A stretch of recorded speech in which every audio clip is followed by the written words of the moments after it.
우리는 지난 주일에 추수날의 얼음 냉수와 같이 하나님의 마음을 시원케 해드렸던 안디옥 교회에 대한 말씀을 묵상했습니다.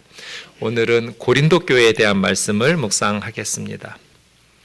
고린도라는 도시는 남북의 육상의 교통의 요지입니다. 그리고 동서의 해상의 교통의 요지예요.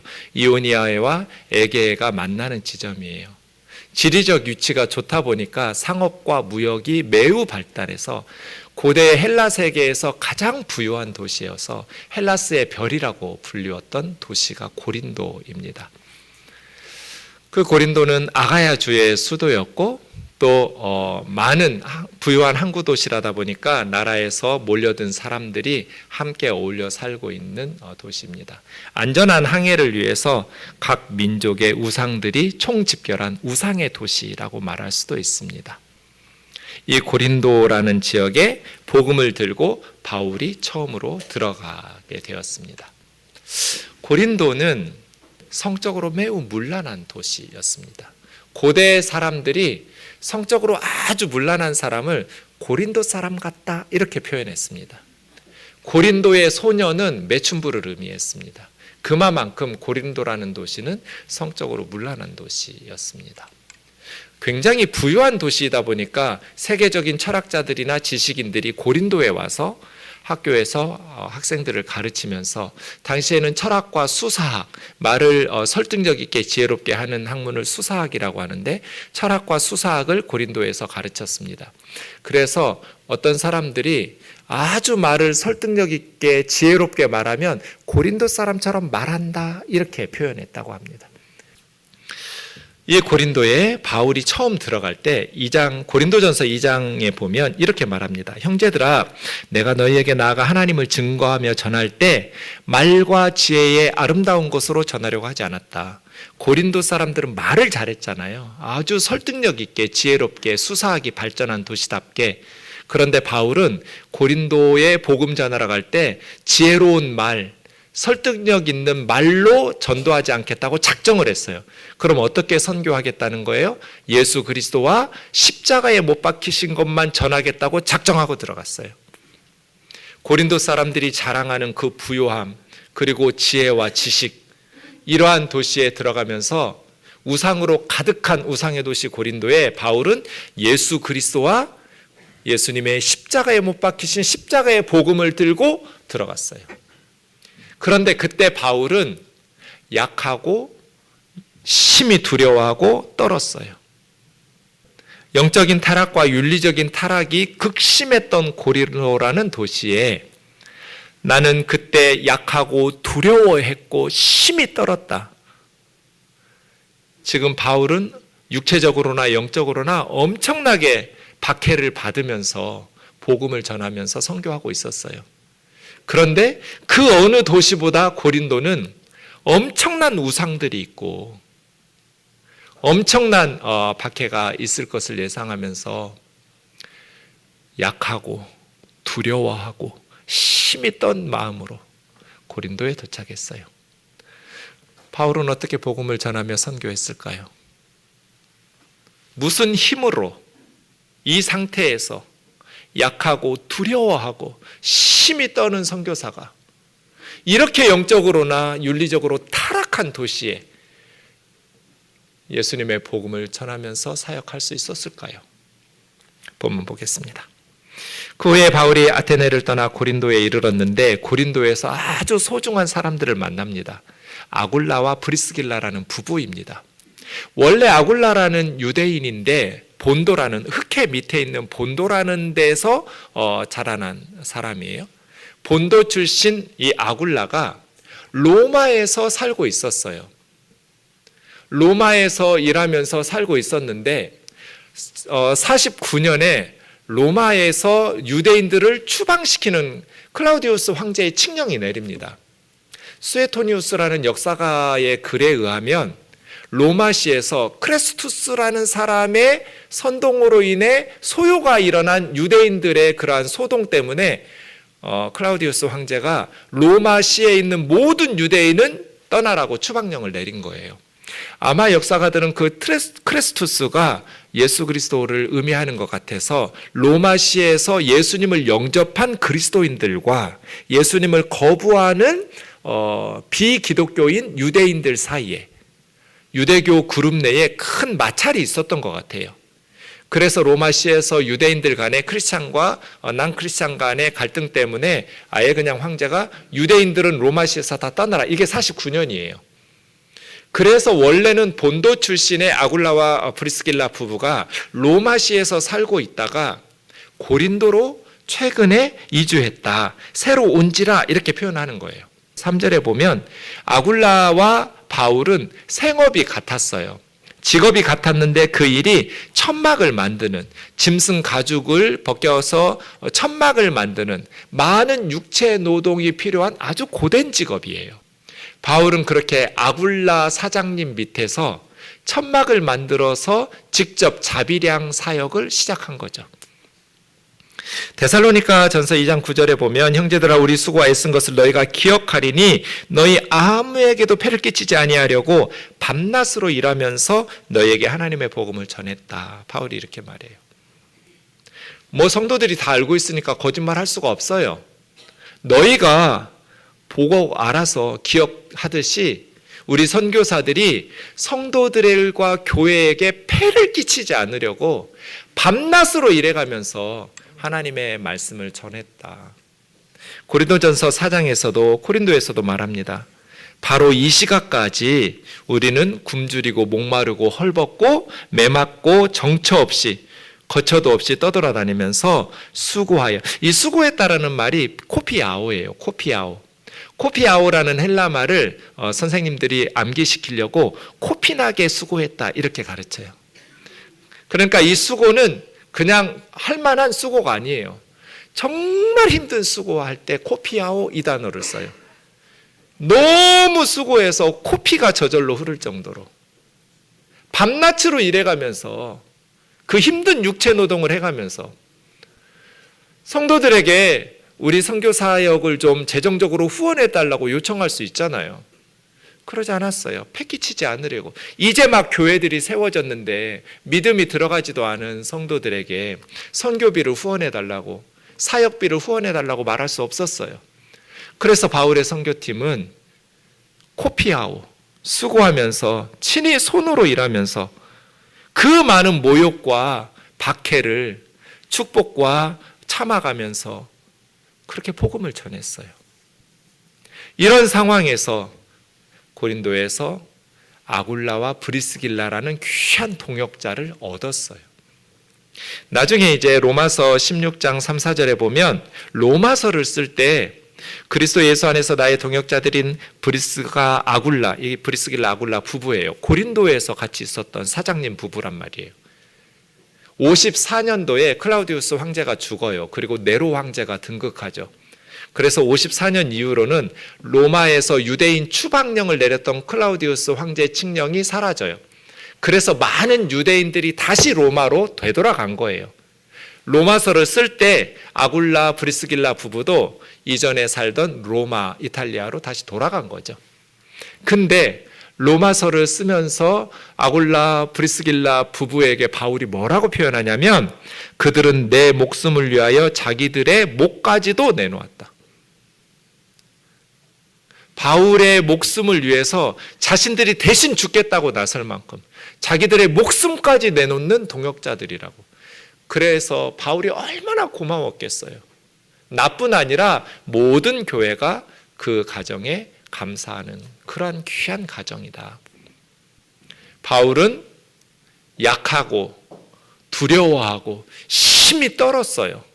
그때 하나님께서 아주 좋은 사장님 부부를, 나중에 바울이 하나님을 위해서 너무나 신실하게 선교하는 주의 일꾼이니까 바울의 목숨을 위해서라면 자기들의 목숨까지라도 대신 바치고 싶을 만큼 사랑하면서 함께했던 동역자들을 하나님 선물로 주신 거예요. 그리고 오늘 본문 5절에 보면 실라와 디모데가 이제 베레아에서 고린도에 합류했어요. 그쯤에 바울이 하나님의 말씀에 붙잡혔다 이렇게 표현했어요. 말씀의 포로가 된 거예요. 말씀의 노예가 되었어요. 하나님의 말씀이 바울을 확 사로잡아가지고 인도하면서 끌고 다녔어요. 저와 여러분도 하나님의 말씀의 포로가 되기를 주의 이름으로 축원합니다. 말씀이 우리를 사로잡아서 우리의 인생을 인도해 주시기를. 하나님의 말씀에 붙들린 사람, 하나님의 말씀에 목숨 거는 사람. 그렇게 바울은 하나님의 말씀에 붙잡혀서 유대인들에게 예수님이 메시아라고, 예수님이 그리스도라고 밝히 드러내면서 복음을 전했어요. 하나님께서 선지자들을 통해서 약속하셨던 메시아가 바로 예수님이다. 성경을 가르치고 자신들의 경험과 바울이 다메섹 도상에서 만났던 부활의 주님을 만난 것들과 또 많은 선교지에서 교회들에서 일어났던 하나님의 역사들을 간증하면서 예수님이 그리스도라는 것을 밝히 증언했어요. 그런데 유대인들이 바울을 대적하면서 비방했어요. 복음을 받아들이지 않았어요. 그래서 바울이 내가 너희들 거는 먼지도 안 가져가 하면서 옷을 털면서 너희들의 피에 대해서는 나는 책임이 없어. 깨끗해. 나중에 하나님의 심판대 앞에 서서 나 복음을 듣지 못해서 예수 믿으라고 말해주는 사람이 없어서 믿지 못했다는 말은 하지 말라고. 너희들 스스로 거부했으니 그 피에 대해서 나는 깨끗하다. 이후에 나는 이방인에게 갈 거다. 그래서 바울이 먼저 유대인들에게 복음을 전했는데 그들이 거부하니까 이방인들에게 복음을 전하기를 집중합니다. 그래서 디도 유스드라는 사람의 집에 거처를 옮기면서 복음을 전하는데 회당 옆이에요. 유대인들의 회당 옆. 그리고 회당장이었던 그리스도바라는 사람이 그리스보가 자신과 온 가족이 예수님을 영접하고 세례를 받았어요.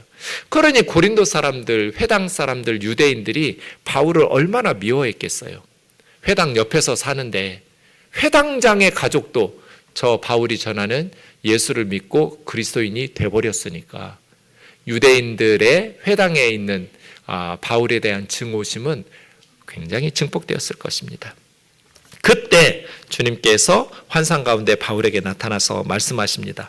두려워하지 말고 잠잠하지 말고 계속 복음을 전하면서 말하라고. 주님께서 두려울 수밖에 없는 상황인데 두려워하지 말라고 말씀한다고 해서 두려움이 사라지나요? 상황이 두려울 수밖에 없는데 바울은 가는 곳마다 유대인들이 불량한 사람들을 동원해가지고 박해하고 죽이겠다고. 아예 그냥 1차 선교 때는 바울 죽인다고 돌 던져서 죽은 줄 알고 성 밖으로 던졌는데 바울이 다시 주의 은혜로 살아나가지고 가는 곳마다 바울은 환영하는 유대인들 없었어요. 소수의 그리스도인들을 얻기 위해서 바울은 대다수의 유대인들로부터 매국노가 되었고 죽여야 된다고 극도의 증오심을 가지고 바울을 죽이려는 사람들에게 그렇게 쫓겨다니듯 선교했어요. 고린도에서도 바울은 그래서 약하고 두려워하고 힘이 떨었다고. 근데 주님이 환상 중에 나타나셔서 두려워하지 말래요. 근데 10절 말씀이 이어졌어요. 내가 너와 함께 있음에. 그래서 주님은 10절 때문에 9절에 약속을 하시는 거예요. 바울아, 두려워하지 마라. 내가 너와 함께 있다. 내가 너하고 함께 있다. 너 혼자 하는 거 아니다. 나와 함께 네가 복음을 전할 테니까 어떤 사람도 너를 대적하여 해롭게 할 자가 없고 이 성중에 내 백성이 많이 있을 거야 라고 주님 말씀하셔서 1년 반 동안 예외적으로 긴 시간, 그래서 2차 선교 여행에서 가장 오래 머물면서 복음을 전한 교회가 고린도 교회예요. 그렇게 바울은 하나님의 말씀을 가르치기 시작합니다.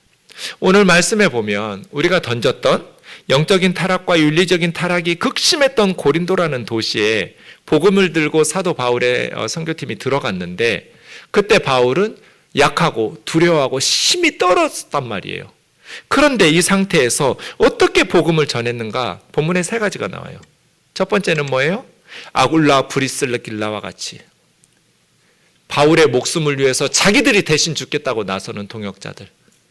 그리고 수백 킬로미터를 달려온 디모데와 실라와 같은 동역자, 사도행전을 쓰고 있는 누가와 같은 동역자들이 함께 있었어요. 그리고 고린도 교회에는 함께 박해를 받고 있는 성도들이 있었어요. 악하고 험한 세상에서 우리는 어떻게 믿음으로 살아가면서 하나님 주신 사명을 감당하고 있을까? 동역자들을 주셨어요. 여러분을 위해서 함께 기도하고 여러분과 함께 영적인 싸움을 싸울 동역자들이 있나요? 우리 우면동 교회는 주님을 위해서 그 사람들이 중요해서가 아니라 그 리더들이 감당하고 있는 교회를 세우고 하나님의 나라를 섬기는 그 사역이 중요하기 때문에 리더들과 사역자들을 대신해서 내가 죽겠다고 나서는 그렇게 아끼고 사랑하는 동역자가 되어 있는간 말이에요. 서로가 서로에게. 우리는 선교사님들을 보내놓고 정말 선교사님들을 대신해서 내 목이라도 내놓겠다고 하는 그러한 동역자인가? 그러한 동역자들이 없이 주의 복음을 전할 수는 없어요. 두 번째는 하나님의 말씀에 붙잡혔어요. 바울이. 하나님의 말씀이 선교사들을, 하나님의 백성들을 포로로 삼아주셨어요. 그래야 우리가 세상에서 하나님의 사람으로서 살아갈 수 있어요. 하나님의 말씀이 우리를 붙잡고 인도해 주시지 않으면 우리는 세상에서 영적으로 힘있게 주님 주신 사명을 감당하면서 살 수가 없어요. 그래서 늘 우리는 말씀의 은혜를 사모해야 하고 하나님의 말씀에 붙잡힌 바 되기 위해서 힘쓰고 애써야 돼요. 세 번째는 주님이 환상 중에 나타나셔서 두려워하지 마라 바울아, 멈추지 말고 계속해서 말하라고. 이 성읍에 내 백성이 많으니까 내가 너와 함께 하며 누구도 너를 해치지 못하도록 내가 도울 거야. 주님이 함께 하신다는 이 세 가지 주님이 선물처럼 주신 은혜들이 있었기 때문에 바울과 선교사들은 고린도에서 선교 사역을 잘 감당할 수 있었어요. 우리 우면동 교회는 어떠한가? 그리고 우리 가정과 나는 어떻게 살아가고 있는가? 동역자들이 있는가? 함께 교회를 세우고 가정을 세우고 믿음의 길을 걸어갈 수 있는 동역자들을 나는 소중히 여기고 나는 또한 누군가에게 동역자가 되어주고 있는가? 나는 하나님의 말씀에 붙잡힌가? 우리 우면동 교회는 하나님의 말씀이 붙잡고 끌고 가는 교회인가? 하나님의 말씀에 사로잡힌 공동체인가? 그리고 주님께서 함께하고 계시는 교회인가? 내가 너희와 함께 있다. 두려워하지 마라. 잠잠하지 말고 말해라. 우리는 아침에 눈을 뜨면 주님, 오늘 또 우리 아이들과 함께 해주세요. 오늘 또 저와 통행해 주세요. 이것이 저의 가장 중요한 기도 제목이에요. 이렇게 기도하고 있는 거예요. 주님이 떠나시면 아무리 세상 것들이 하는 일이 잘 되어서 많이 우리의 것이 된다 할지라도 아무런 의미도 없어요. 주님이 함께 하셔야 우리는 참된 기쁨도 만족도 행복도 삶의 보람도 값진 삶의 의미도 누릴 수 있어요. 말씀을 정리해 봅시다. 예수님 닮은 교회가 좋은 교회예요. 예수님을 닮은 교회는 어떻게 살아갈까요? 요한일서 3장 16절 같이 읽겠습니다. 시작. 그가 우리를 위하여 목숨을 버리셨으니 우리가 이로써 사랑을 알고 우리도 형제를 위하여 목숨을 버리는 것이 마땅하니라. 예수님 닮은 교회죠. 예수님이 우리를 위해서 목숨을 버리셨으니 우리가 이로써 사랑을 알고 예수님이 나를 사랑해 주신 그 사랑 때문에 우리가 자매 형제들을 위해서 목숨을 버리는 것이 마땅하다. 예수님 닮은 성도는 이렇게 살아갈 거예요. 예수님 닮은 가정은 이렇게 서로를 사랑할 거예요. 그런데 고린도 교회는 고구마 10개 먹고 물 마시지 않은 교회 같아요. 너무 답답해요. 지식과 은사는 많았는데 사랑과 경건은 없는, 고구마 10개 먹고 물 마시지 않은 교회예요. 하나님은 어떻게 하셨을까요? 바울은 어떻게 해야 될까요? 고린도전서 4장에 보면 1만 스승이 있지만 아버지는 많지 않다. 사역자들 중에 아버지는 많지 않다. 부모는. 선생님은 포기할 수 있어요. 진짜 아무리 가르치려고 해도 학생이 엉터리면. 그런데 부모는 자식을 포기할 수 없잖아요. 세상 사람들이 다 불가능하다고, 제가 사람 되는 건 불가능하다고, 그냥 낭비라고, 시간 낭비. 세상 사람들이 다 그렇게 말해도 부모는 자식을 포기할 수 없잖아요. 바울은 스승처럼 가르친 게 아니라 아버지처럼 고린도 교회를 품었어요. 그래서 보면 고린도전서 쓰기 전에 전에 보낸 편지가 있어요. 고린도전서에 내가 이전에 보낸 편지에 5장 9절에 이런 말이 있거든요. 그 다음에 두 번째 편지가 고린도전서예요. 디모데를 보내고 편지를 쓰고, 바울이 직접 또 방문을 해요. 두 번째 방문. 그런데 바울이 가서 고린도 교회 이런 문제들을 해결하려고 하는데 고린도 성도들이 바울의 말을 들어먹지를 않아요. 계속해서 자기들 살던 대로 싸우고 바울의 사도권을 존중하고 인정하지도 않고, 그래서 바울이 울면서 찢어지는 가슴으로 고린도에서 쫓겨나듯이 와요. 그래서 세 번째 편지를 써요. 이걸 시비얼 레터라고 그래요. 아주 혹독한 편지를 써요. 작정을 하고 편지를 써서 디도라는 사람에게 고린도에 보냈는데, 보내놓고 아주 마음을 졸여요. 디도가 세 번째 편지를 가지고 고린도에 가서 고린도 교회를 회복시키고 회개시켜요. 그래서 기뻐가지고 네 번째로 쓴 편지가 고린도 후서예요. 말로만 아버지처럼이라고 말하지 않았어요. 바울은 계속해서 디모데를, 디도를, 또 자신이 직접 방문을 하면서 고린도 교회를 포기하지 않고 회개시키려고. 고린도 사람들이 그렇게 성적으로 문란하고 그렇게 영적으로 타락한 우상의 도시였지만, 그럴수록 교회의 역할이 중요하고 교회 그리스도인들이 더 성적으로도 경건하고 거룩하고 하나님의 말씀에 메인받아가지고 하나님의 백성답게 살아가야 하잖아요. 그렇게 하나님께서는 내가 복음으로 너희를 낳았다, 나를 본받아라고, 나처럼 살아가라고 바울이 권면하면서 목회합니다. 사랑하는 자매 형제 여러분, 고린도 교회 꼭 한국 교회 같아요. 지식도 많고 은사도 많고 부유하기도 하고, 그런데 너무 싸워요. 하지만 이 땅의 유일한 희망은 그리스도의 교회예요. 교회를 교회답게 회복시키지 않으면 우리 민족은 소망이 없어요. 하나님의 복음을 전하며 하나님을 위해서 전적으로 헌신하는 유일한 공동체가 교회잖아요. 그래서 우리와 우리 자녀들이 하나님께서 주시는 복을 누리며 살려면 교회를 회복시켜야 되고, 교회를 교회답게, 예배를 예배답게 만들어야 돼요. 교회를 포기하면 안 돼요. 바울처럼. 아무리 교회가 실망스럽고 그렇게 하나님의 말씀에서 멀어지면서 교만하고 싸우고 정말 낙심천만이라 할지라도 우리는 교회를 포기하지 말고 하나님의 은혜를 구하면서 건강한 교회들을 만들어가고, 그렇게 동네마다 하나님이 기뻐하시는 성경적인 교회를 세워가야 돼요. 그러한 우면동 교회가 되기를 주의 이름으로 축원합니다.